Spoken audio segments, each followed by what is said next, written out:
social distance, you know what I'm saying? Let me land. We're back here again for another flight 009.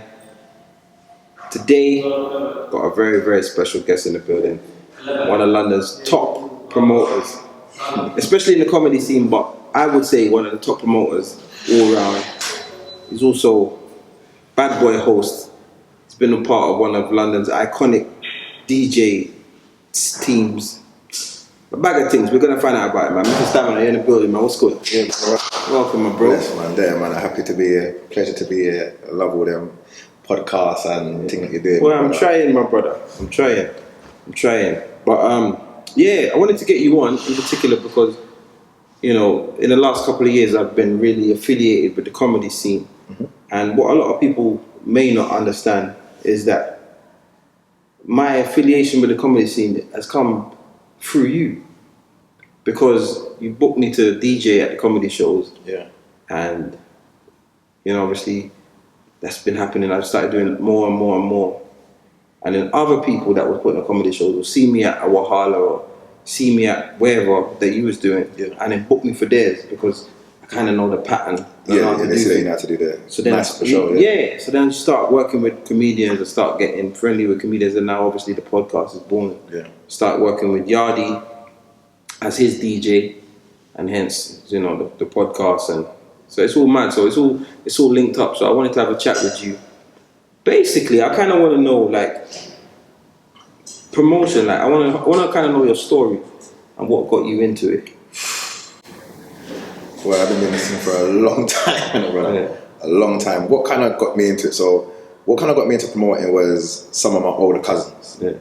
So I promoted my first event when I was, I would like to say I was either 14 or 15. Oh yeah? Like that, yeah? Yeah, so I think I was about 14, 15. My older cousins kind of like were promoting and sound man thing and doing their kind of things. So this was kind of in the jungle days. Yeah. So them times there, obviously I was looking up to my older cousins, and you know, they're doing under 18 little events and little youth clubs and little places, and I'm going there to party and enjoy myself first and foremost. But then I wanted to be a part of it. I wanted to be a part of it. Let me be one of the organisers. I'm seeing they're getting their little limelight. They got the promoter perks. They get the promoter perks, a couple of girls, and I just want to be a part of the team. So I remember, you know, I got the link. See, I've done so much I can't even remember the ins and outs. It was so long ago, but somehow I found out how to book Skibbity. Oh shit, like that, yeah? Yeah, so I remember 14. I was like 14, 15, like 15 max, So we got a little event coming up, and I'm saying, yeah, cool, we need to book Skibbity for it, and I found a link for Skibbity. At that time, he was still on Cool FM, on Jungle Fever Agency, they had their agency. So I said, yeah man, I got the link, and I found out that it costs a £250. So the £250 to book Skibber, and then I found out where it was, got on my little bus, I phoned them up, cut the deal, you know, they sent the contract to my house, posted me my contract, signed it, went up, got on my bus, went up to Clapton. The agency used to be where the record shop was, so by the big roundabout in Clapton. So went up there, paid my little money, my £250 for Skibbity. And then we had this little under 18s jungle event in the youth club. It was sell-off, and that's kind of where it started. It was mad. It was just like, even though they were my older cousins, for some reason I was better than them at it from that age. So your vision, the way you looked at it was different. Yeah, it was mad. It was because even though they were doing it, but they kind of like, there was some older man them, some older promoter man them who was still kind of booking people for them and doing little stuff for them. So as much as they had certain little MCs, certain little name brand MCs or DJs coming down, it weren't actually them pulling the strings. I was the first person to find out about Jungle Fever Agency, find out how to book Skibbity in-house. Because you know, sometimes when you outsource, that 250 is 350. And you know what? It was mad because how I am now and the things I complain about now. Well, not now, but over the years, just when we're working with other people and like people not being serious, it was the same then. So when I'm saying to them, like, yeah, man, we can book Skibber, you know, I found the link, man. I found the link with his phone up, this number, and they're still like, boy, I'm not sure, and boy, are you sure, and like, so I just went and made it happen. Even at that age, I still just went and made it happen, and then Skibbity turn up and shut down the place. DJ for him. It wasn't even important. No, it weren't like a name. It weren't a name brand Skipper, DJ. Yeah, it weren't a name brand DJ at that time. Like, it weren't a name brand DJ. But yeah, and that's kind of where it started. So that was kind of the first one, and then, you know, dabbling in other little things, like, and then it kind of, there was like it weren't like consistent from that age. So I did that one, but I was still more just a cog in the team. Yeah. At that age. So it probably wasn't until, I would say, like my late teens, maybe early 20s, when I kind of really started back up again. So I would say dabbling, but more just for fun. Then I became a raver. So when I got of age, like, I'm raving. At them time I was a customer, I'm a consumer. You know, so I'm talking about the heyday. Remember the heyday of Ezekiel's when it was more not our mummy and daddy heyday. No. You know, there was the next heyday. You're a bit older than me, so you probably was like there a bit before me. But I remember the tail end of it. I remember going to Ezekiel's when Galflex were residents. Yeah, Galflex was there, and the ill kids. Yeah, so I'm talking, so raving them days there. I'm talking Equinox and Hippodrome, them days there. So you could go rave on a Wednesday, like Samantha's. Yeah, I'm chatting about Coliseum, Liberty on a Friday. Yeah. You know, when man first started, you know, 17, trying to creep in, and 18, 19. So really started raving. Then what happened after that? So after that is when kind of it was the garage days. Yeah. The garage era, stuff like that. And then that was my start into raving. Yeah. So I didn't even like garage too much, you know, but that was the rave to be at. No, definitely. So the girls that was the rave for me. Yeah, we're going Garage Delight, we're going Sun City, we're going La Cosa Nostra, we're going all Exposure. Kind of Exposure. And then the Exposure payback the next week. We're going to all those events there, and then obviously, like I said, that was the raving days. Then we started seeing the crew start to come into it, the sort of solids and the heartlesses and etc. And that's when we said, boy, yeah, man, we can. We feel so we can run some lyrics and you know, all the man on the ends. You got your little team, and it's like, yeah, man, I feel so we can run some lyrics and start our little crew and do our little thing. So that's kind of when started my garage crew. Yeah. So what was that? What was the garage crew called? My garage crew was called NAP crew. And what does that stand for? New Age Professionals. Okay. Yeah. So start the garage crew. I never knew what it stood for. I know about NAP, but I didn't know what it stood for. NAP crew, New Age Professionals. So start up the garage crew, and you know, me and it was 3 of us to start with, and then me, my brethren Duke, my brethren Spider. Yeah. Practicing in my mum's living room every day, practicing our lyrics. You know the old school, like your mum's got a little hi-fi, but you're plugging a little Argos mic. Yeah. We got the one record on top. Yeah, one record. With a one deck. Yeah.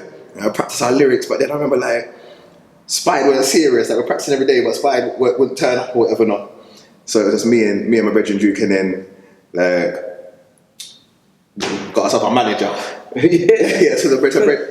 Or an older man on the estate, so I said they got themselves a manager. An older man on the estate, so he's going to be the one to manage us and take care of things and whatever not.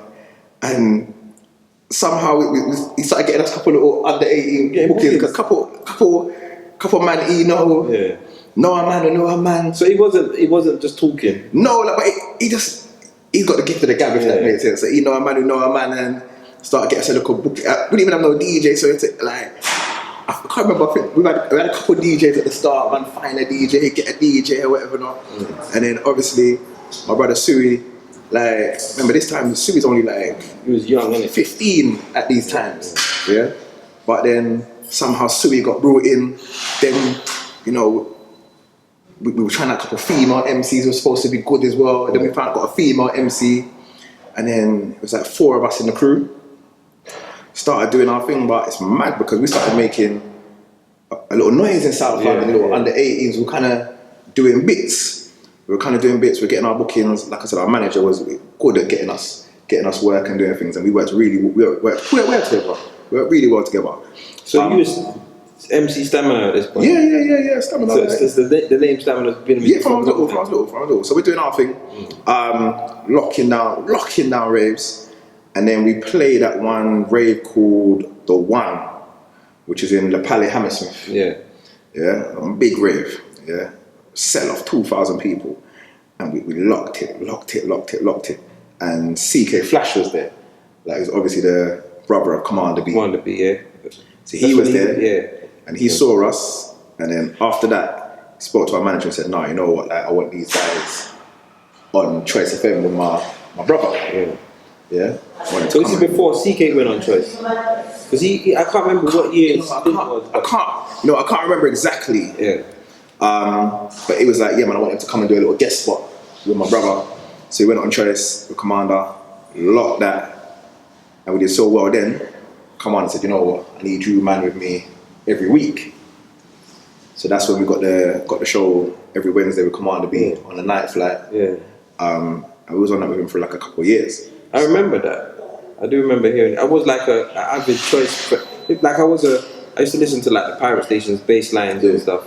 But Choice, Night Flight, and Jenny Francis. Yeah. Those were my. Yeah, Jenny was on after us. So we kind of did that. So when we were doing the whole garage crew thing and we're playing under 18s and stuff like that, that's when I started dabbling again back into the promoting. Like, yeah, you know what, we can start promoting our own little under 18 events and doing a couple little bits and pieces, etc., etc. So that's what we're doing for a good couple of years on Choice, playing out, you know, doing our bookings, etc., etc. Which was good for a period of time, man. Like we did a lot, man. We played at all the biggest events. We went to Napa, played in Napa. So we done our little thing, but we didn't ever really hit no massive heights. But then it's mad because I will say that, but some people say, but you know, was on Choice and you don't play that's a big this event and that event. So I guess we had our success, and you know, we played at some of the same events as the Heartlesses and the Page Goals, but we never got to any of their levels. Do you think it's because like, you know, like they got signature, iconic moments and iconic lyrics? So do you get what I'm saying? That because they might not necessarily have done some of the things that you've done, but they got things that last in people's minds. Do you know what? Like,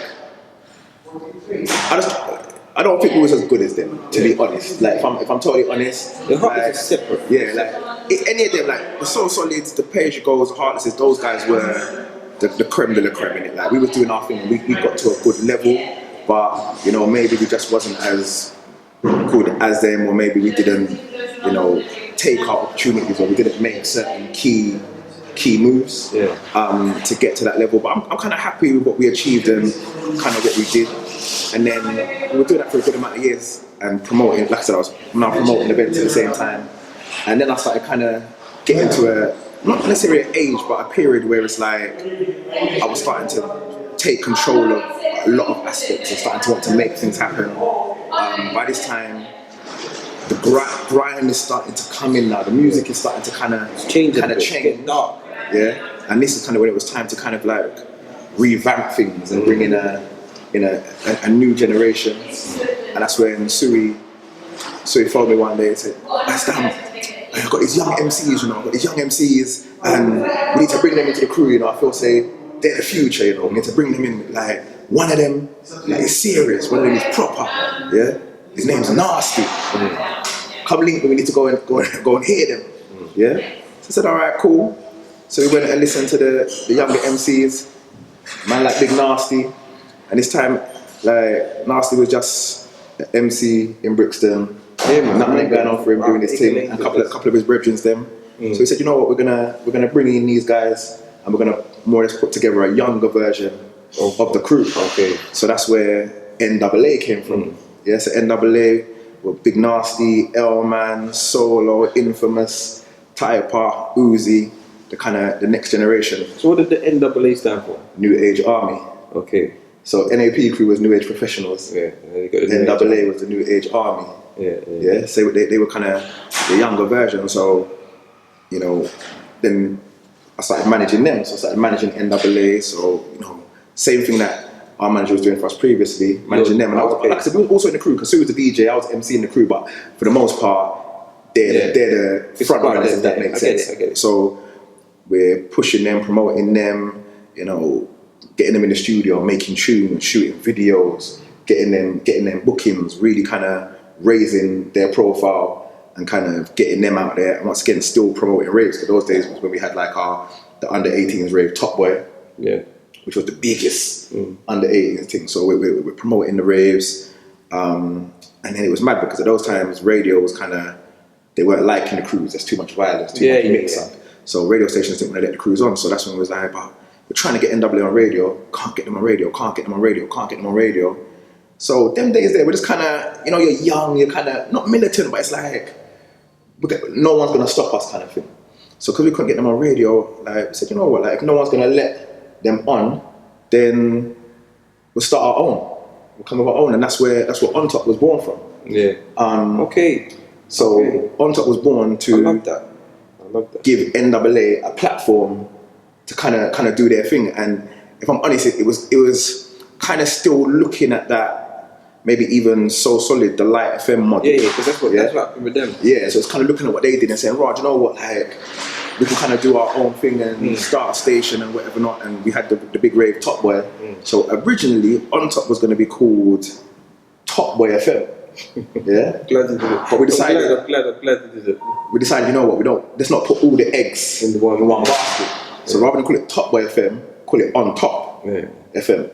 Yeah, so that's kind of where the name comes from. So that's the correlation between Top Boy and On Top. So that's why the first slogan was On Top FM, the Top Boy station. Yeah. So and then all day Sunday was just NWA. So that's kind of taken from, once again, the So Solid and kind of the Light FM model. Yeah, because this is so we built it for you and we're giving it to you. Yeah. But we're also it's a station, isn't it? Yeah. So you can't do 24/7. Yeah. So that kind of was the original model for the station. But then it was mad because at that time there was so much like mix up and trouble with the under 18s events and certain grime events that it started to become hard to promote those events. Like venues didn't want it. Yeah. So it's like, we've got the station, we've got the crew, things are happening, but things are starting to slow down. The whole scene is just kind of starting to slow down. Doors are getting shut. So then it's like, all right, cool, like we need to start. And then we've got like R&B and bashment DJs on the station as well. So it's like, we need to start promoting certain local R&B bashment events because that's what can work now. Yeah. So that's when we started promoting local R&B bashment events.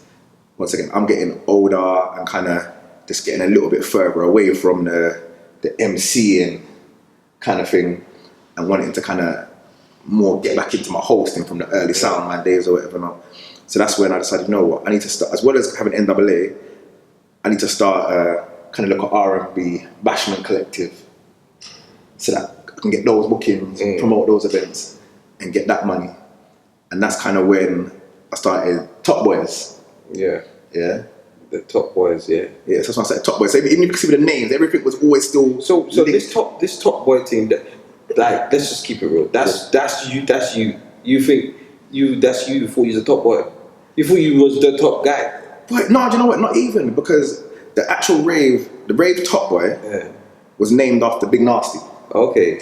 Because when we was pushing him, basically, our whole marketing strategy and campaign for Narstie was, this is the #1 MC in South London. At that time, because grime wasn't South, and it was East London. Like East London for a period had it on such a lock that if you weren't from East, no one cared about you. Like, no one cared about any MC from South. But we was like Narstie, like even Big Narstie now. That's my little brother. Like, I love him to pieces, and I love everything he's doing. But even now, he's got his TV shows. He's doing bits. But I still think now that some people don't understand how talented an MC that man is. So them days there, we was like, we've got the top MC from South. This is the one who's gonna open back up the doors. We can put him with any MC from anywhere, and he can hold his own and kind of do his thing in it. So, like, one of his first track that we did was called "You Fools." Was his first track. So the first ever Top Boy was like the launch party for that track. So it was like Top Boy, Big Narstie, launch party for the tune. So basically, it was about, he was the Top Boy. Yeah. And basically, it was, this is his rave. So that was how it was marketed. This is his rave, Top Boy, Narstie, rare, whatever not. So that's kind of where it came from. That's sick. Yeah.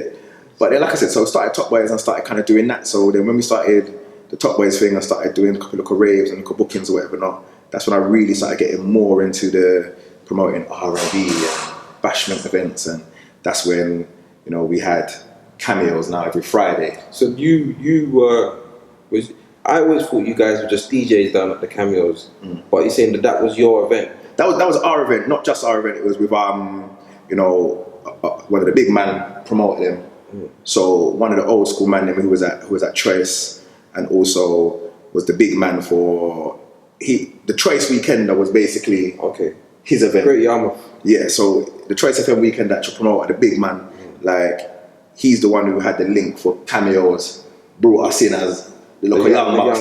Young energy, young blood. And bringing the young bucks there for come and. So you were there. He was his NAA in a way. Not really. I think we were just his young bucks. Like they was the young, hungry promoters. So I mean, that's like the NAA because you. Okay, yeah. I understand what I mean. Yeah, the next generation. Yeah, 100%. So we was just like the next generation, young, hungry, to come in and kind of do our thing. And he kind of he opened that door and set it up, and then we had that as our base for 2 years every Friday, and then those days we're promoting events in Silks and Spice, Departure Lounge. Yeah, that's when the city was building. Yeah, so as well as that's our base every Friday, but that was our base to promote everything else that we were doing when it's just us now. So that's what we was doing that. So this was around 2007, 2008, 2009. Went to Napa twice. So 2008 and 2009 we did Napa, promoting events in Napa, bringing a whole team of people to Napa, and it's just like my work rate is different. Like the man, you know what I'm like already. Man called me a robot, so I would have the biggest team in Napa. I would have everyone out earlier than everyone else, out later than everyone else. So you guys are the visuals, that your team is visually there. I want to know where this drive come from though, because just looking at the way you promote now, just looking at the way you deal with your radio shows, we'll get into your radio shows, and how you deal with just your events and how you just carry yourself day to day. Like, where does that drive come from? What is it? Like, was there someone that inspired you to be like that, or is it just something that's naturally in you? Where does it come from? You know what? It's mad. I don't even know. Like, honest to God, I couldn't tell you where. I think it's just naturally in me. I would love to say that I saw it within my mom or my dad or by whatever not, but it's like I saw a work ethic within my mum. I saw a work ethic within my mum, but my mum's she's not an entrepreneur. Yeah. But I saw a work ethic in terms to my mum's always worked. There's never been a time when she hasn't worked. Even when she's always worked 9 to 5 jobs. Even when I was younger, certain times she'll have a 9 to 5, like a little cleaning job at night to top up the money and certain other little things. Even now, my mum will still do things like, when it comes to voting and polling day, my mum's in the booth, she's working, so she'll do extra things to top up her money. My dad owned businesses when I was younger, so we had video shops and those kind of things before Blockbuster put them out of business, put everyone out of business basically. Yeah, the big boys come. Yeah, the big boys come from America and shut down the whole thing. So my dad had businesses and stuff like that growing up, but even then I would like to say, I didn't really know what was going on. I was young. My dad's got a shop. It's fun. I weren't really taking it in and seeing certain things to kind of really take on board that work ethic. And my mum and dad they obviously were together when they were younger and stuff like that. But there was never a sustained period where I lived with both my mum and dad to really get it, to soak in. To soak in nothing. So, but do you think the fact that your dad had a shop, you probably went there and helped out and stuff? Not really, because I was quite young at those days. That's what I mean. Like my dad's business, it was just fun for me. I wasn't really at an age where I was really taking in nothing or around it. So I wouldn't like to say that my entrepreneurial spirit came from that. So I'm not even really too sure, but it's just I've got a drive for working for myself. I love working for myself. Have you ever worked for someone? Yeah, what kind of jobs have I done? So I've worked in, my first job was Sainsbury's. Yeah. I love money as well, So as soon as I got my NI number, I was ready to on there. Got the card. Yeah, I'm ready to start applying. So I worked in Sainsbury's, and then after that, I worked in so I used to temp. So I've never really had I've never had a job which I would say is like a career type job, or I want to do this. It was always, I want to make money to do my own thing. So Sainsbury's was just kind of, yeah, man, my first job gets on my own money, so I don't need to rely on my mum. I can get a trainers and look at iceberg jeans and whatever not. You know, them time you need to look at Moschino and you got look at Avericks and drip. yeah, I need to look at Avericks and them things there. Then after that, like I said, this is when I started the whole MCing thing and starting to promote or whatever not. So I would temp, but just to get money to invest into doing a local dance or whatever not. So I'd work in lots of different places, like call centres and hospitals, filing records and filling in envelopes here and in the office over there. Like I'd work for like 2 weeks. When you get paid weekly, get my local, I got my local £300, my local £400, and I invest it in a dance, and the dance work, and I go again, but that one flop. And then I lose the money, and I phone back Reed. Yeah, man, I need a works. I need a work. Can you put me somewhere? So I was kind of on that. Yeah, that was it. So I've worked in other places and done quite a lot of things, but it was always just to get money to invest in stuff. And it was mad because I used to be. Yeah, it's crazy. I used to go to work in places. I'd be there for like about 3 days, and I'd be sitting in front of a computer, and I couldn't think about anything else but I'm gonna go down to Caesars and have a meeting with them, and I could be outside Topshop on Oxford Street right now giving out some flyers. So your mind is in your business. See, I'd get up and walk out. It's like that. I'd get up and walk out, and then go and get my flyers and go to Croydon and start giving out some flyers, bro. Like I couldn't see past my own thing. It's almost like you're destined to do this. Yeah, because I noticed even when we've been on holidays. Well, obviously it's work, but you don't switch off. I don't. And even when we've been chilling, like your head takes you, and you're like, I can see it. I can see your mind drifting into a new thing. Like it just goes, and it's working again. Yeah, I can't switch off, man. I actually love it. Like I love what I do. Like I love creating new concepts, new ideas. I like from concept to creation.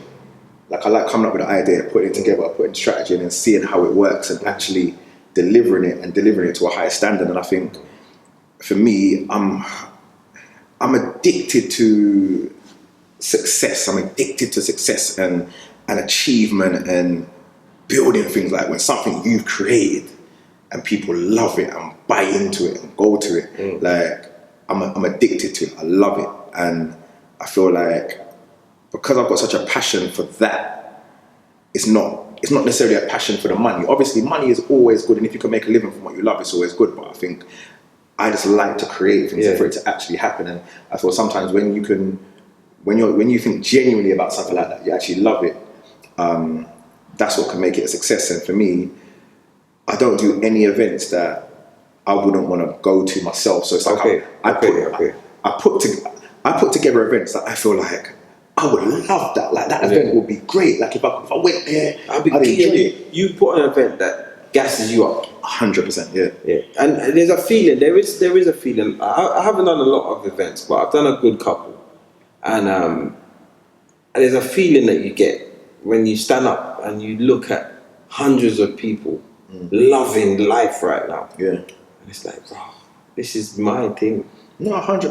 There's a great feeling behind it. There's also a feeling, I remember one of my silent discos, the biggest one I had, I stood up on the stage in O2 and looked out.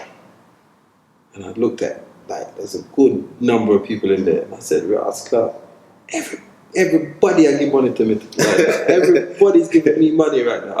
That was a feeling I enjoyed. But you know, it's mad because I don't even count the money. I just like it, like the amount of people that's there. It's like I just look and think, wow, like look at this. Like these people have kind of bought into what is going on. And do you know what? With me, I feel like even now, like I'm so humbled with my position because so all the promoters in the scene, all the DJs, we kind of all know each other. We've all kind of grown together and stuff like that. So we also know kind of who was around at which generation, if that makes sense. Who was relevant, who was doing things at certain generations. So, you know, some people disappear, you never see them again. Some people still can't kind of like maintain. And some people can't adapt because the good, like I said, for me, I've been around in so much. It's mad. Like when I think about wow, how much different eras and scenes have I been around and been able to kind of, you know, be, like I said, not necessarily saying the top person or the biggest or the best, but be relevant in each. Be somewhat relevant in what is going on. You know, I've noticed that because being a DJ myself, like, all right. So, for example, on the Deck One, Deck Two podcast, I've like had 100 DJ guests. Yeah. And I'm like, I just know so many DJs. But then I was thinking, there's so many DJs that I've met that are not DJs no more. Yeah. Man that came in with all the energy, all of the vim, and just disappeared. Do you know what I'm saying? Because like, you just the turnover. It's like if this was a company, say like the entertainment world was actually a company, the staff turnovers would be ridiculous because it's seasonal. 1 minute you're hot, 1 minute you're not. 1 minute you're in, 1 minute you're out. Do you get what I'm saying? It's so seasonal. So to be relevant in a number of scenes over a number of years is a fucking great achievement, bro. No, definitely. And you know, off the top of my head, like I said, and no disrespect to no one because it's just off the top of my head, so I'm going to leave people out. But off the top of my head, when I think about like who else has been like some of the, or just say, let me say some of the people who have also been around for that long and been relevant in doing things. There's people like, you know, Galflex, Mr. Play, definitely. Big up Moonlight, you know, even Alan Brando, and certain people were still doing a lot now, but were also still doing back then a lot then. You think of someone like Mr. Play, for example, who when we was younger, like was doing chilling. Yeah. Like, that was one of my first. That was one of my first. And still, raves. Fast forward, maybe 20 years, it's still very much relevant, active, and chilling he done a chilling it was still he done a chilling in Caesars, I believe, in Streatham. I know they were in like the fridge in Brixton, but it was either chilling or juice. He did it with Joe, in Streatham. I must have been about 15. I caught a wicked wine that night. I'll never forget it. But it was them man their thing. Now them man are my colleagues. Yeah. I see them, you get what I'm saying? But you're right, that's 20 odd years 20 odd ago. years and still relevant, still active, still doing their thing. So for me, like, and probably those guys as well, but I can only really speak for myself, I'm so lucky that I'm in a position where within our scene, I'm trusted. People trust me for the level of entertainment that I've provided over the years. People have grown with my events. I want to ask you a question. Sorry to cut you, but let me ask you a question. Why are you so confident to be the promoter? Like, stand up, like, I'm the promoter of this event. Because as you know, most promoters, like, for example, Exposure, Tony McMahon, I don't think a lot of people ever see him. They know his name, but I don't think anyone's really seen him. What's his name? That does the jungle race or roast. Yeah. The man they play they like background. Like you see him, you wouldn't even know it's his thing. He's proper background. And most promoters that I know of the big scale are really behind the scenes. Do you know what I would say? I think two things have changed that. The first thing that probably changed that is that, you know, I haven't had to say this for a little while, but I remember like about 10 years ago I used to say that with young black males, it's like every 5 years or so, like something becomes popular and everyone wants to be there. So at one stage, all the young black males wanted to be a DJ. That was the in thing, want to be a DJ. Then, you know, the lights of So Solid come along and like, everyone want to be an MC now. Everyone's a mics man. Yeah. After that, everybody wanted to be a promoter. Like, so it's like anything that young black males see that other young black males are making money, doing well, getting some girls, whatever, everyone jumps on. So there was a period where everybody wanted to be a promoter, and what happened was the ravers started turning into promoters, and even before that, the DJs started turning into promoters. So DJs started to cut out the middleman. It's like, wait, hold on, but I'm attracting so much people for my name and my skills. I can do a rave myself and ram it out and make some money. So when DJs started to become promoters, and I'm part of that team, I'm part of like the MC or entertainer or whatever, wanting to become the promoter. So because of that, we've got that. We like the limelight because that's why we're DJs and MCs or whatever not, and we're also doing a promoter thing. So it kind of hand in hand. The promoter position now became a limelight position as well. Whereas before, obviously a promoter always get the limelight, but the promoter could just never DJed in his life, never spat a lyric in his life. So it kind of changed. But if I'm honest, to be real, we live in a social media generation as well, and that's kind of also why people will know who the promoter is and those kind of things. But that's only modern day, modern day. But I'll be honest, I don't really care. I'm kind of humble with it. I'm not you've never really seen me step up on a stage and say, yeah man, I'm my rave, this, how you mean? Or this is my shop. But you're not bossy with it. I'm not, but it's just I don't do that. It's like people, we just live in a generation where people will know. For me, I'll more play things off. Even if you go back for this interview, I'm sure you'll hear me say, what we did was this, what we did was that. So I always still speak about the team, even where sometimes there weren't no team, if that makes sense. It's only me one putting my hand in my pocket. It's only me one giving out these flyers in the cold. It's me one, but I still say we. So I still talk about my team, and with my team of people who I've worked with for years, whatever's ours is just ours. So there'll be certain events that might just be mine, but team members will walk around talking, it's my event and it's this, that, and I'm not corrected. No, by the way, it's just my, I'm not. I'm not trying to correct no one. If you did that. I'm not trying to correct no one. It's just we're doing what we're doing. But for me, there's no need for the limelight. I'm happy for the events to speak for themselves. I'm happy for the brands to be loved. And like I said, for me, I'm just in a blessed position. Whereas I think because I have been delivering good entertainment for so many years, and no one's ever felt like they were scammed or robbed or didn't get what they were told they were going to get. I'm now in a blessed position. Whereas you don't have the stigma of a bad promoter. Let me fast forward a bit though. To comedy, because I've heard people say the likes of Staminas and Alpos, they come ruin up the comedy game. Ruin it? Yeah, because. Are you serious? Yeah, I told you this before. I heard this one.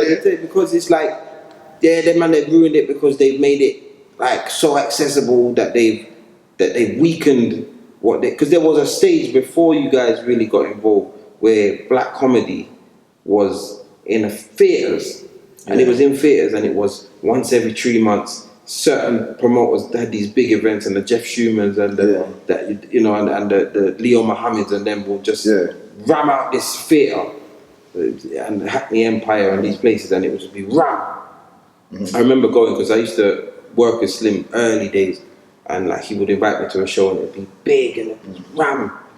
So then you guys came and brought comedy to the masses, a bit different. I think maybe you used your rave promoting style to promote comedy shows, and it made it more accessible for other people. And then some of the venues got a bit smaller. Although you've done massive venues, I know you have.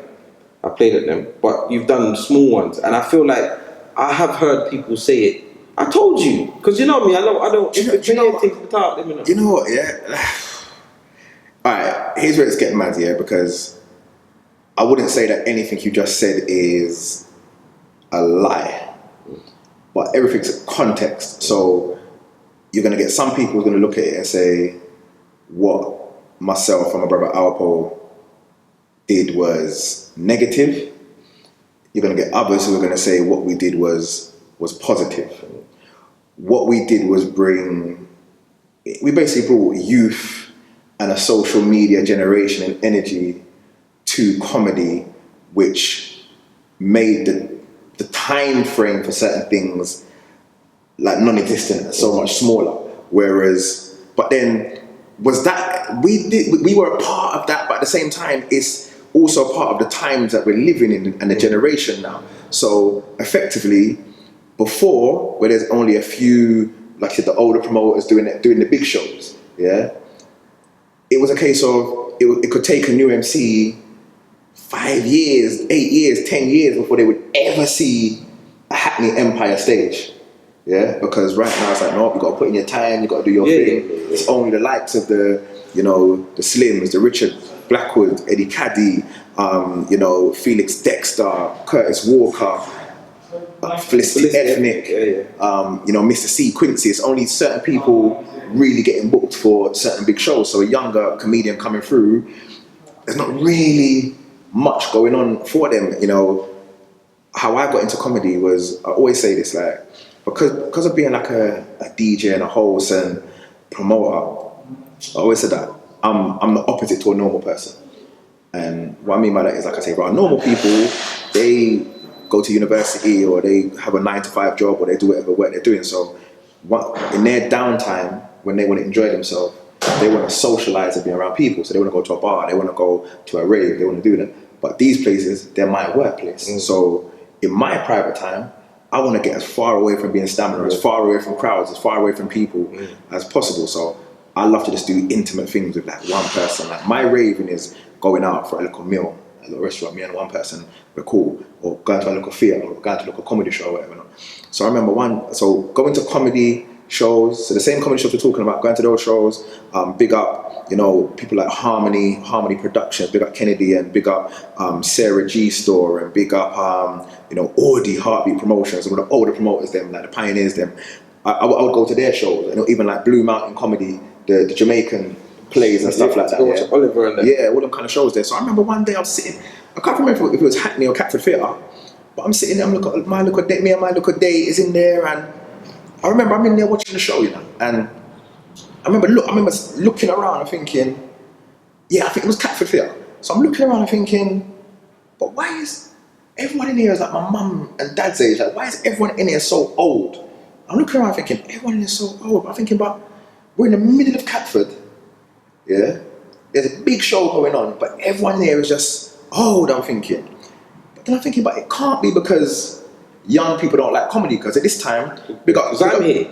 Yeah, I said, well, I'm here, but more than anything, it was like, Kojo had Corks every Sunday, yeah?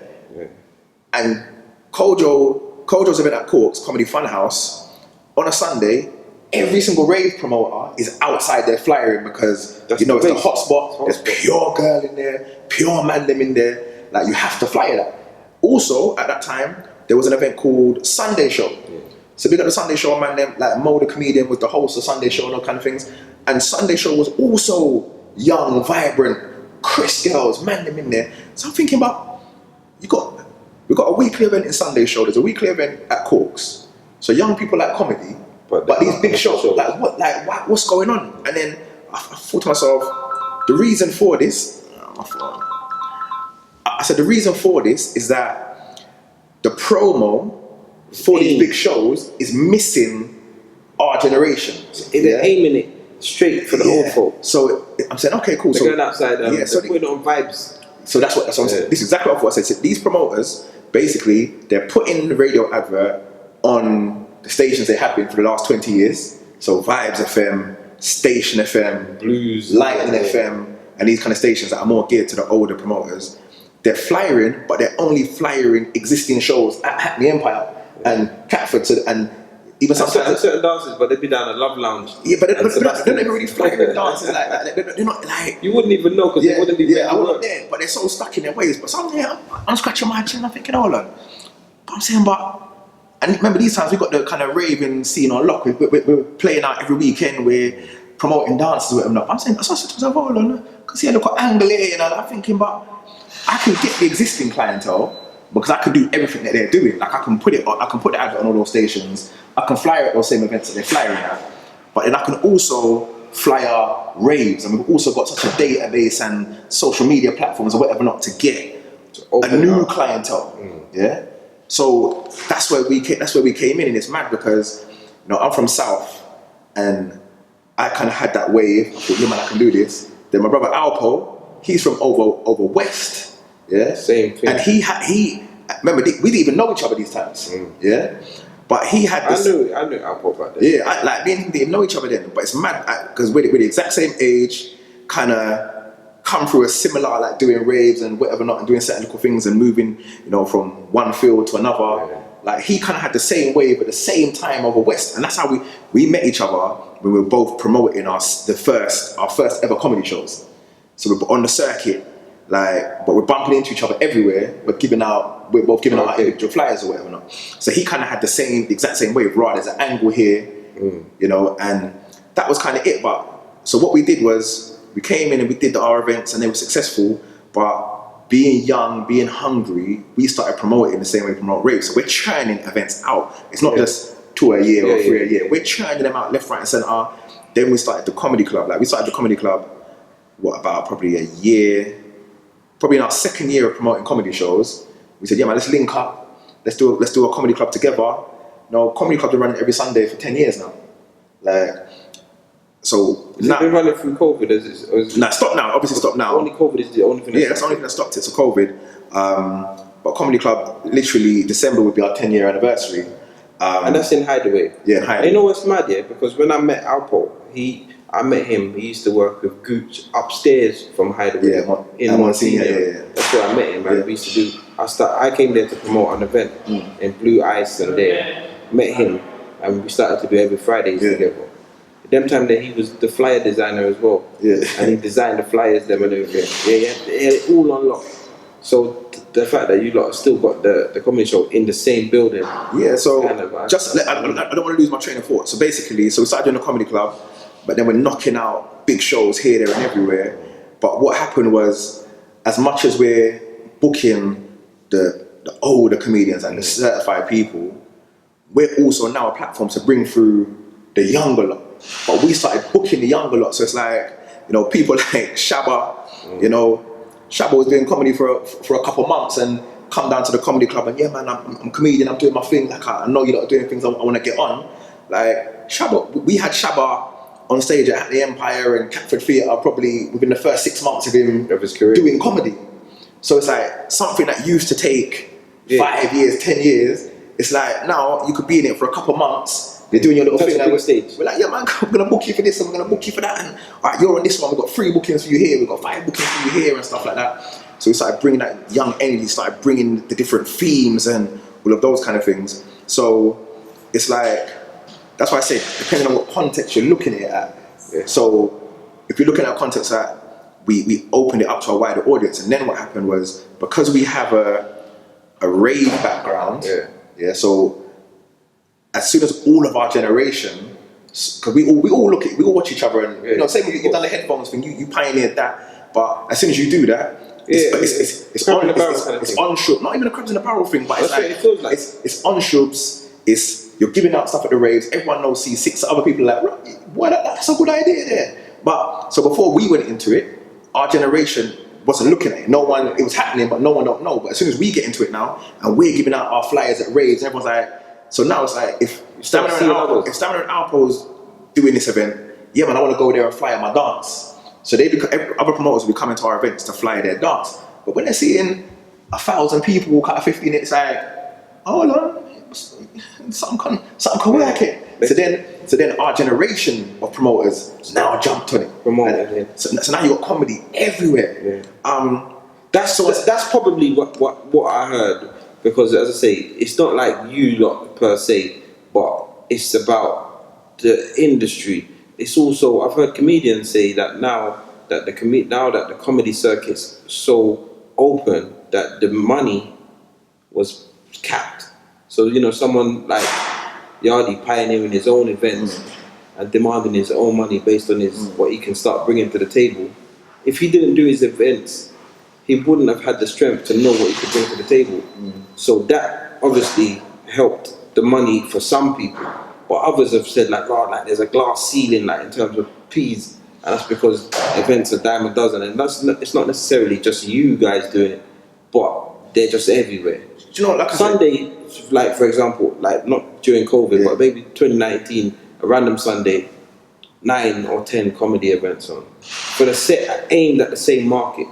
Do you know what? Like I said, you can look at it in a positive light or a negative light. So lots more events taking place, leaves. Before there was probably a few people pulling the strings of the whole comedy scene in it. Now you got lots of promoters doing it. You have comedians doing their own shows. So now there's a lot more avenues for new talent to come through, new talent to get a shine, new talent to get on stage. It's been introduced to thousands more people. Like, I wouldn't even want to know how much people have been through the doors of just the comedy club in 10 years. Yeah, it's mad. It's mad. It's thousands and thousands and thousands of people. So it's always positive on that level. Some people might see it as negative, but I think the people who see it as negative are the people who are kind of like, they want it to be the gatekeepers. I don't agree with them. They want it the way that they want it and stuff like that, man. But like I said, for us, you know, we love the comedy scene, we love the comedy circuit, and once again, we just use what we had in the rave scene and our followers and our databases to jump into this comedy world. And I think for the most part, comedy's been exposed to so much more people, and we started off just in London doing our thing. Now we're in 11 different cities. Yeah, doing nationwide tours. Yeah, nationwide tours and stuff, and we're exposing comedy. So once again, comedians who have never performed to other people, now we've got them in Manchester, Birmingham, Sheffield, Leicester, Bristol, Swindon, Cardiff. Like, I can't remember everything, but we go everywhere now. We go everywhere and expose them to new audiences. And you know what, Cardiff, bro, I swear, Cardiff is it's the funniest city to me. Not for any mad reason. I'm getting a little bit racial here, yeah. But so when we do the Wahala tour, Jamaica versus Africa, like, we go to each city, and you know what you're gonna see. You know that the clientele is gonna be 90%, you know, black or mixed race or whatever, not 90%. And then you might see even 95% in some places. You're gonna see a little 5%, maybe a couple white people in there, a couple of Asians, whatever, not, yeah. When we go to Cardiff, bro, yeah, it's reverse, bro. Cardiff is like 70% white, bro. Like, it's mad. I swear, I stand at the door in Cardiff, and I'm all like you're in the right place. We've been doing it for years. The thing is, we've been doing it for years, and I'm still as amazed each time.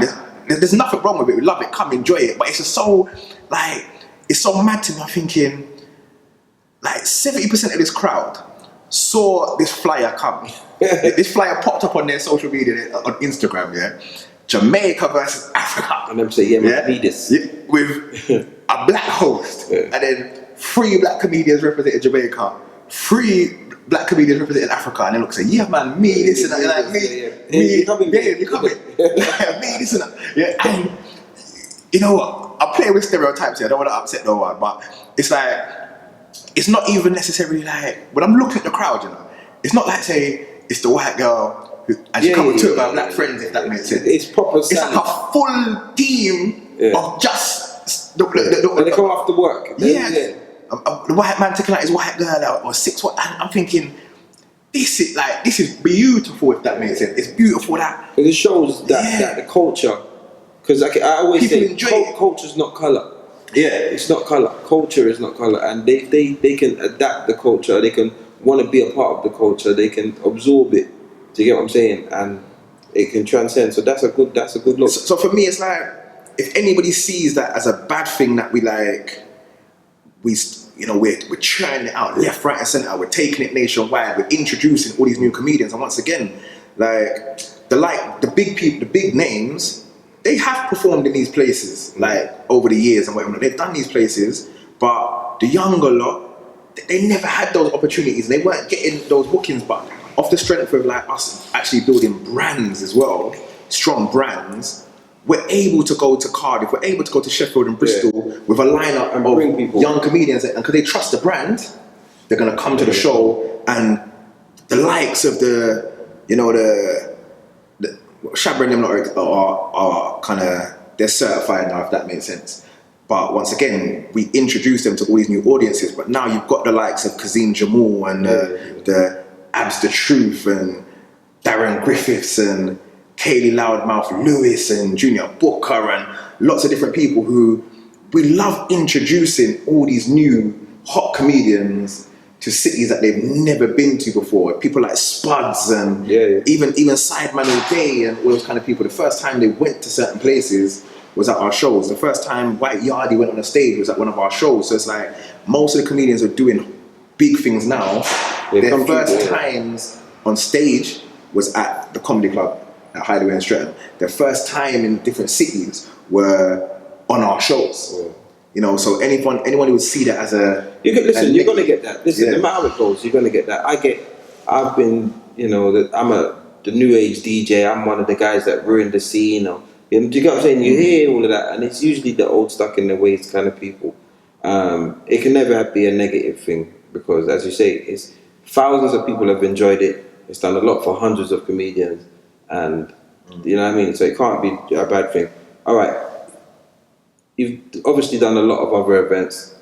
Before we move on, and there's a big comedy show coming up. Yeah. Tell the people then quickly about that, and I got a question to ask you. All right, so obviously we haven't been able to do any shows for 8 months now. COVID just popped down everything. Our comedy club's been closed. My beloved comedy club's been closed. First time in 10 years. It's mad because when lockdown started, the first one, it was actually the week of our yearly Mother's Day show. So we've got the yearly Mother's Day show, Touch of Class at Hackney Empire. Takes place every single year. Also on the same day, got the yearly Mother's Day show, Warehouse Comedy Mother's Day show at Shepherd's Bush Empire. So on the week, it got locked down. So both those shows had to get, postponed during lockdown in March. So we haven't had anything since then, and we're talking about, if you're talking about like our weekly comedy club, big shows in London, the tours, nationwide, you're talking about the best part of 100 shows each year, gone. But you have to find a way, and we're happy to say that we've finally found a way to kind of bring big time comedy back to the masses, to a big audience. We could have really tried to, Jimmy Screech, something, a little brunch and a little comedy, a little something. But in terms of big time comedy, we've been able to work something out. So we've got the big show coming up Sunday, 22nd of November, drive-in comedy. So there's a big drive-in cinema over in Edmonton, and showing a lot of shows and whatever. Like you drive in and you watch a movie and you order your food and it comes straight to your car and stuff like that. But the setup, they've also got a massive stage, microphones, DJ equipment. The whole infrastructure is there for a fully socially distanced live events. So we're doing a big comedy show there, 7 comedians, Kane Brown, White Yardie, Cat from MTV, Kevin J, Axel Blake, Shabba, Christopher Savage, 7 comedians. The comedians are going to actually be there live on stage. There's also a big, gigantic, massive LED screen. The cameras will be there, so the cameras will be capturing the comedians' every move. So as well as them being on stage, they'll also be on the big screen. So regardless of what parking bay you're in, you've always got a good view. You're going to be there playing the music. We're going to be vibes up the place. It's shillings, and the music gets played directly into your car. It gets played directly into your car, so you listen via your FM radio. Yeah. Okay. So, just because some people might, just so they understand, it's not no big loud. You feel like you're there. Yeah. So there's like, for example, when we're on stage, there is speakers, so we can hear what's going on, but it's not like festival speakers. So that we need 2,000 people to hear this. It's more a case of we need the people on stage to be able to hear what they're doing. We need the DJ to be able to hear. So you can hear it, but you don't listen to it that way. You listen to it via your FM radio. Like we tell you the frequency, you log in the frequency, and you listen to it in your car. You can turn it up as loud as you want. Crystal clear. You can hear everything crystal. Yeah. All right. Cool. I'm gonna be cheeky. Yeah. And like. 1 second. So it's drive-in comedy. Sunday 22nd of November at the drive-in, which is in Edmonton. So it's at the drive-in cinema in Edmonton. Sunday 22nd of November, drive-in comedy, 7 comedians. You can get your tickets from Shrubs, or you can get it from the drive-in cinema website also. Yeah, check that out. I'm gonna be cheeky. I'm gonna twist your arm and try and get a competition, and we do a competition on the back edition and give away a car space. Yeah, but we can do that. Yeah? All right. So see how man try to ask me live on camera, so I can't say no. The information for the competition will be below. So make sure you read the comments before you do it. You must like, subscribe, and share. And then the comments. Check the information below, and I'll ensure that the competition thing. So we've spoken about your comedy career. We spoke about your NAP, NAA. We spoke about Top Boys. We spoke about On Top. But want to know about this weekender thing now because I feel like, again, like you were speaking about the comedy shows, they're like dime a dozen. Yeah. It's like current. It's just the up to COVID. That was like it was like with the weekender situation, but obviously Zanti shut down UK. You know, I know you lot weren't the first ever to do it, but you lot took it to a complete different level, and now the it's everywhere. So break it down. How did it come about? How did shutdown come about? Because I would personally say that shutdown was probably the biggest of its kind at the time. I feel like it's mad. I feel like with the comedy scene, and with the comedy movement and the weekender movement, neither of them did we create, and neither of them were we the first. But I believe, you know, most people would agree that when we came into both of them and did things the way that we did them, we created a wave that definitely awakened a lot of the other promoters in our generation and made them say, yeah, do you know what? We can do this too, or we can find our way of doing it.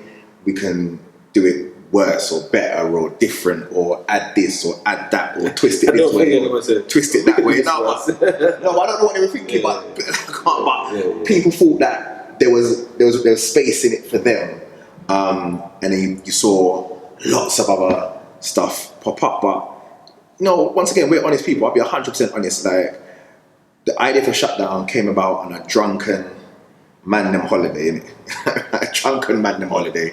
Like, you know, we was in Cancun, me and the man-them, you know, at a similar type of event, and we were drunk in the food, in the hotel, basically canteen area, or whatever, not the restaurant area, in the mornings. We're just coming from the dance, you know, we're coming from the dance so early hours in the morning that it's like breakfast is already served, so it's like, well, I might as well go and catch our breakfast before we go to sleep. Yeah. We're drunk up, we're there, and you know what? I say that it was me, Al said it was him, Sue would say it was him, Spider, like everyone would say it was them. I can't remember, I think it was me, but yeah, one of us was like, but you know what, yeah, we could do something like this, you know, something like this could run, you know, with the same kind of blueprint. Whereas this is Mexico, and the predominantly was it like Jump Off or something? Yeah. So predominantly it's an American audience, but for the Americans it's kind of like they're just flying for the weekend, isn't it? Like, remember Mexico, South America, so quick jump on a plane, $200. Yeah, they're there, weekend, turn up, go back, work on Monday morning, innit? So we're like, yeah, well, we can work something like this, but we'd have to do it in Europe where it's short haul, short flight, can fly in, weekend, fly out, you know, and we're good to go. And we said, yeah, man, we can throw some artists on it, because we've got artists on it. People are gonna, you know, go, and certain artists that maybe can't even come to the UK and stuff like that to give it that little USP, you know. And then Shutdown was born from that kind of drunken conversation. And then it's mad because even though we had that conversation then, it wasn't something that we didn't do. We did it about 2-3 years after that conversation. So we had the idea then, and for years it's always like, yeah man, we have to do that thing there, you know, and let's go and look at some. When can we go and look at some destinations? Yeah, all right, I can go this time, you can go this time. All right, yeah man, all right, we're gonna do it. It don't happen. And then, you know, we're supposed to do that thing, you know, like for years it was just this. And then, you know, we got involved in certain other kind of events and did certain other kind of things, and then, you know, it was more a circle. It's mad. It was more certain circumstances with certain other things that we maybe wasn't happy with led to us saying, let's go and do this. Let's take this seriously and go and do this. And we hopped on a plane. Was that the first place you looked at? No, do you know what we did? Yeah, it was mad. So we basically said, for the kind of event that we want to do, we need somewhere that has the infrastructure already in place. Like, so it's got a strip, it's got everything in one place: clubs, bars, pool party venues, etc., etc. Yeah, hotels. So we said the places that we need to look at are more like kind of the club 18 to 30 destinations, because those are the ones that are going to have the infrastructure, and they're the ones that are going to be within Europe, innit? So the 18 to 30 type of destinations are Ayanapa, Ibiza, Malia, Falaraki, Magaluf, Zante, Wait, Magaluf. Cos, etc. So create a list of those. These are all the places that we know 100% have got the infrastructure required. All right, which ones? So it's Ayanapa. No, I don't want to go Napa because we've done Napa. And it's there. Yeah, no, it's not nice there. It's like we've done Ayanapa and we're thinking for our It'd be clientele. harder to sell Ayanapa anyway, for me. What it was, remember, we're saying we need the infrastructure, but we're not going within their season. We don't need their clientele. We're bringing our own clientele there, but we looked at Ayanapa and said, everyone's already been Ayanapa and we associate Ayanapa with our youth too much. So that might be off-putting. So we marked off Ayanapa and we marked off Malia for the same reason, because it was like, Malia was like the second Ayanapa. That's where, the black people them and the urban people and the people like the R&B bashment and everything went. So we marked off those two. Ibiza, at that point we said, nah, because Ibiza's house and everything's going to be, they've already got so much. They're making too much money, like the venue. So the price for the bit, like you can't go to Ibiza with no talk, innit? No. You can't go and say, yeah, but they make hundreds of raps every night. You can't have no talk for them. You can't say, yeah, man, I'm gonna bring a couple of the shellers. Like what? Our shellers a day, shellers is too. Like I'd be for they sell 200,000 bottles of water at €12 each. It's mad. So I'd be for like their things already patterned. And then it was kind of like we looked at the other names. It was like Cos. But then Zanity just, we like the name. We said, yeah, man, go and check out Zanity first, innit? We went to Zanity. The first destination we went to was Zanity, and then... Serious? That's fine. Yeah, like, it was just, like I said, it was just process of elimination. Even Magaluf, we said, no, like our clientele ain't really been Magaluf, but everyone's kind of heard about associated. It's like everyone's heard the Shagaluf. Like, we're like, nah. But Zanity was like, okay, there's no really... It's got no stigma. There's no stigma to attach to it, innit? So we went out there, looked at it, and then we went out there, we saw the island. Look, have a party on the island. Yeah, man, look at the island. And we saw Republic and Pure and little pool party spots. We're like, yeah, man, us this. Yeah, and we put the event together, and that was it, man. The first one was a success, and it's never stopped. I didn't go to the first being one. A success, and it's just like, even that, it's mad. When I think back to think like 4 years in Zanity, and in those 4 years, you're talking Movado, Gully Bop, Tommy Lee, Jacure, Beanie Man, Idonia, Popcorn, Dexter Daps, French Montana, Crepton Conan, like Mataran, Tony Mataran, and Soul Solid Crew, and Heartless Crew, and Cranium. In 4 years, bro. I swear, even now I'm saying it, I didn't even think it was so much. Like my fingers ran out, bro. Within 4 years, I'm thinking, when did we do that? How did what? That's mad. Like, it's a madness, like what we've done. Yeah. And I can honestly say, hand on heart, obviously, I can't say nothing, but the best is yet to come. Like, honestly, when I tell you that, so right now... So you don't put me up like, you didn't say C6? No? Come on, chat. I'm only really naming the artist. Oh, okay. I mean, artist, unless you're going to voice a tune. Yeah. I don't really talking about the artist, but I can honestly say that the best is yet to come. Like, we're actively working on plans and putting plans together for 2021 because we had to postpone the UK one this year. And how was that looking? It's gonna be crazy, man. It's gonna be crazy. It was gonna be crazy. I could imagine because there was a lot of people interested when I used to post it and stuff, and people were like, do you know what? Shutdown became too expensive. So our initial idea was that we want people to be able to go to Shutdown, be able to pay for their hotel, flight, and buy a wristband from us for £500. That was like, if we can make people be able to do everything within that remit, then this will be a success. So what started getting expensive? Well, remember, we go out of season. So effectively, like, everything was dirt cheap. But then when the airlines, the algorithms and the airlines start saying, wait, how much people are, wait, you were searching for this. I remember one day, like, we're in Zanti, and one of the club owners said, like, you know that your event is in the Thompson brochure. I'm like, what? So yeah, for the Thompson brochure for Greece. Your rent's in there. I'm saying, no, like, it can't be on rent. Like, it's my, come to my office tomorrow, innit? Go into his office tomorrow, man, show me, like when you go into the travel agents in Croydon or wherever, like you go into the big travel agent shop and they got the rack and it's got Jamaica, Greece, rare. Bust the Thompson one.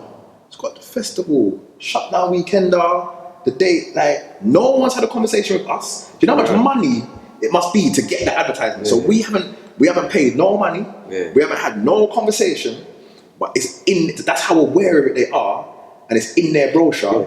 So they're using it as a selling point to get people on their flight. So flight prices went up, hotel prices went up, quad bikes went up, drinks went up. You know what went up? Even Pure, the club in Pure, they've got their branding now has changed, and on their website and on their board it's got shutdown, and I'm on it.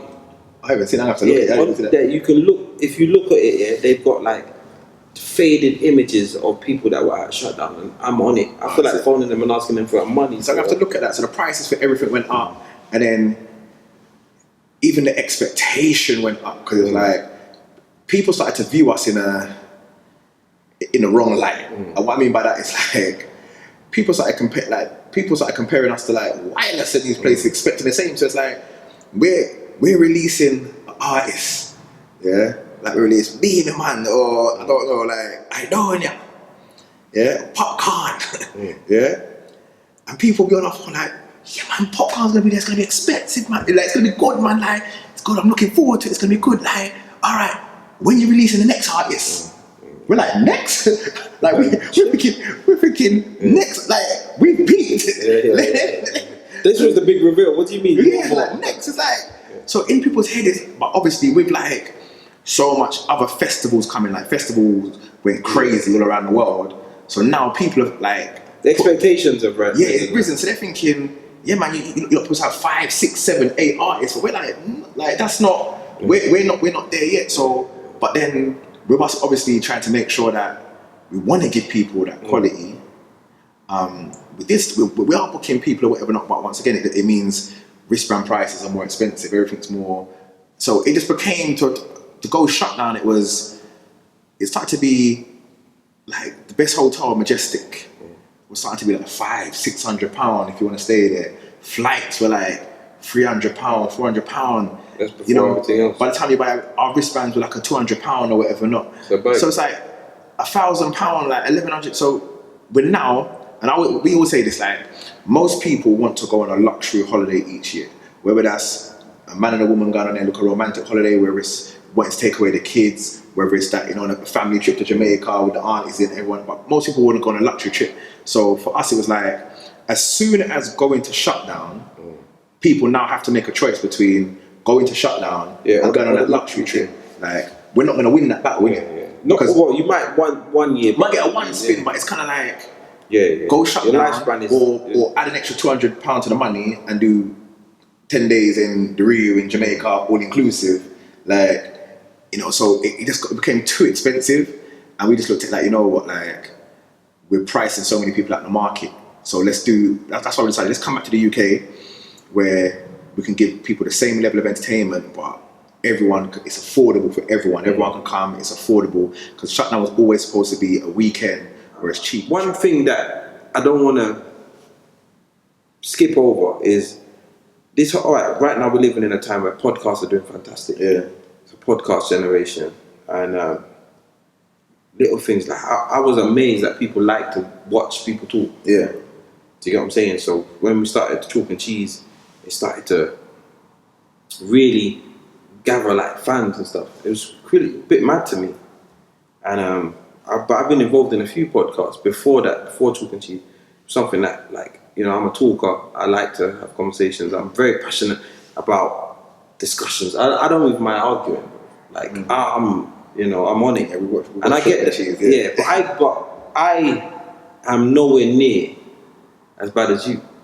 Now the people that might not know, and some probably know, that you had a very long run of a talk show on Top FM, and it was during the day, and it was a serious one. You would debate with anyone and everyone. Yeah. And it had controversial moments. You're very opinionated. So yeah, let us know about that. How did that come about, and what are you doing now? Because I feel like this is your field. Do you know what? It's mad. It's like you. I just love to talk. I love to debate. Got opinions. I love to help people. So, I always want to help people do better in life. Help our community. I'm just built to help people. I genuinely care about people's lives, what they're doing, and people succeeding. Men doing better by women, better by their children, making better decisions and choices. Women making better decisions and choices. Trying to us working together. I still have that. I still have those old-fashioned values, and I love love. I love love. I love a man treating his woman like a queen. The queen treating a man like a king. I want the children. Let's make them be great. Let's put everything into them. So that's just naturally how I am. So my talk show is always about debating things and learning and educating and people doing things differently and better. And yeah, I was just running for years. Something I believe I was good at. People kind of bought into it, so I kind of did it, and I did it for so many years and so much. I used to do it 3 times a week, twice a week, for 5, 6, 7 years, until I'd spoken about everything so much and had so much conversations that I started to kind of lose the hunger and kind of energy for it to a certain extent. I'd start going through the motions, and I didn't ever want it to be that, because before I would give my full energy, and I started to I didn't want to cheat the public, so I had to take a little step back from it and a little break. It's mad, because just before lockdown I was starting to get kind of back into it and kind of get that love for it. And then lockdown with my brother, big man Zest, big up Zesty, me and him was kind of putting together something. I started to grow something, and then lockdown happened. And then even when lockdown first started, me and Zest started doing a little thing on the Instagram live and stuff that was kind of really good. But then after that, it was it's gone crazy now, where especially during lockdown, everyone feels that they're the real talk show specialists, and they're the real debate specialists. They're the real podcast specialists. They're the go live and stuff. And it's I don't know. It's mad. It's I feel like because everyone's doing it, I kind of don't want to. I get you. I don't know. It's mad, because I know that what I believe, and the proof is in the pudding. I believe the success of the show shows that I must be okay at it, or people buy into when I do it and how I do it. But it's because so many people are doing it, and it's making me I don't know, I don't have the energy for it or the passion for it, because it's so accessible, so many people are doing it, and everyone thinks that they're great at it, that maybe I don't want to be I don't want to be one of many. I've never been someone who wants to be one of many. I don't actually think that a lot of people think that they're great at it, because there's nothing to be great at, because you're literally just being yourself. Do you get what I'm saying? It's I don't believe. I also, like you, I've got children, I've got daughters, and I am very passionate about the way we should raise our kids. I'm very passionate about black people, the way we're treated, and now just being equal. I'm passionate like that. So sometimes I just talk from the heart. Do you get what I'm saying? I'm not the most articulate person. I don't pick the best words. My vocabulary isn't the widest, but I'm just me. So if you buy into who I am, you'll get on with it. What I've noticed is, though, this is something that doing chalk and cheese, I found that I've got I get wound up. If I feel like people are not taking something serious, this is one of the reasons why we argue so much. And I think they know how to wind me up. And I never knew I had it in me. But we'd be talking about something that not that I'm passionate about, but something that I want to take serious. And the man will run joke, and I will get mad. Or do you get what I'm saying? And I found out people arguing a lot. It's the dynamics of the group. Do you get what I'm saying? So Chalk and Cheese is unique in that way, because we've got a bunch of jokers, and then you got me, and I'm always naturally a joker, but in this role I kind of take it serious. So it's all crazy. And then so Let Me Land, this show here was born from that, because sometimes I feel like we have conversations on the podcast, and I don't get to to land. Yeah, you don't get. Do you get what I'm saying? Yeah. So this is where this is created. But I looked at I was thinking back to your shows and the frustrations that some people feel about me, I used to feel about you. You know, I remember like phoning you saying, Stam, you're wrong, fam. You're wrong. And it's like, because with me, what people recently had Master J on my other pod. Yeah. And because we had a few disagreements. You remember one in Zenton? We kind of cleared the air. I can't remember. Yeah, so me and Master J, we cleared the air on my most recent podcast with him. And he was basically saying that, like, I don't argue or to learn. That conversation with him, I wasn't trying to learn or understand. I was just trying to win. Mm-hmm. And I honestly, as a man, I have to say I agree, and it's kind of wrong. And I feel like sometimes on a podcast, like my opinion, unless your opinion blows mine way out the water, and there's nothing else that my rational mind can say, you know what, shit, you must be right, you're wrong. Do you get what I'm saying? And I found that over the last few months, I've had to really take some time and say, you know what, I need to listen more. Do you get what I'm saying? So when I used to listen to you, I used to think, he's smart. He's obviously like graduated from the University of Life, but he don't fucking listen. All right, I'm gonna stop you right there. I'm gonna stop you right there. This is why I'm gonna stop you right there, yeah. Because when I'm saying that is like the most incorrect statement in life. Bro, yeah. All right. Let's take a bit. If you used to listen to Stamina, all right, please comment below. Right, yeah? I'll tell you why that is, yeah. Because enough people used to say that, Stam don't listen, yeah. But because I've been doing this thing for so many years and I understand it, like that's not what they actually mean, innit? So when people say Stam doesn't listen, what they're actually saying is Stam doesn't agree. No. That's what I tell you why they're saying that. Yeah. Because I listen to every word that someone says, yeah, and then I will break down why what they're saying. If I believe it to be incorrect, I'll break down why I believe it to be incorrect. So I'll say, okay, you're saying this, but I don't agree with it because A, B, C, and D. And I'll always give them reasons and examples as to why I do not agree with their statement. And then they'll tell me, say, oh, Sam, you just don't listen. No, because I think you hear what's being said. I've given you an articulate argument as to why I don't agree with what you're saying. Yeah. So it's not that I don't listen; it's that I don't agree with you, and I don't have to agree with you because what I always say is I have no problem being wrong. And this is what people don't understand. Like I have no ego to be right. I have no problem being wrong, but you have to prove to me that I'm wrong. So therefore, if you can factually show me that I'm wrong, but this is the problem. Let me tell you why. This is where we're similar. I didn't realize how similar we were, right? Because I'm also the same. You can't just. I don't just take on your opinion, but there's no facts in an opinion-based argument. Do you understand? So when you just use the word, if you factually, there's no facts in an opinion-based argument. So what you have to do is, this is why people say you don't listen. I even say you don't listen. And I don't listen.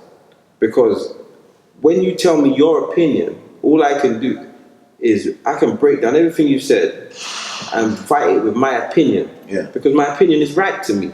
So I can always dismantle anything you say, piece by piece, I can dismantle it. However, when you take on someone else's opinion and let it marinate, because sometimes we just have to take it in and let it marinate. And then say, Scott, you know what? That actually makes sense. And it's something I'm learning. But I noticed that in you. And I think personally, I know you just said that. I know you just basically run out podcasts. But no, I never that. But I personally would love to invite you on a regular on this show with me and talk about stuff and have a because it'd be nice to butt heads with someone that I feel that is similar because I feel like we can get a good discussion out of things. So if there's something that we both have an opposing opinion on, without it going back and forth for 2 or 3 hours, I think it will be a fantastic conversation and a fantastic way of looking at things, particularly because we're both passionate about certain things. We're both relatively young, and we don't do the typical. We haven't got the typical view set, the view of people our age. Do you get what I'm saying? I am for, like, deal with your woman good. Like, the gallus thing don't impress me. I've been there, don't impress me. It's not what I don't promote that. I've been there, of course I've been there. Everyone knows that I've been there.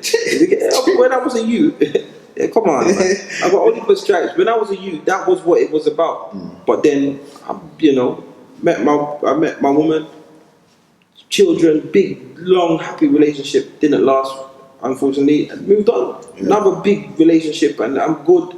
You get what I'm saying? New baby, life is good. You get what I'm saying?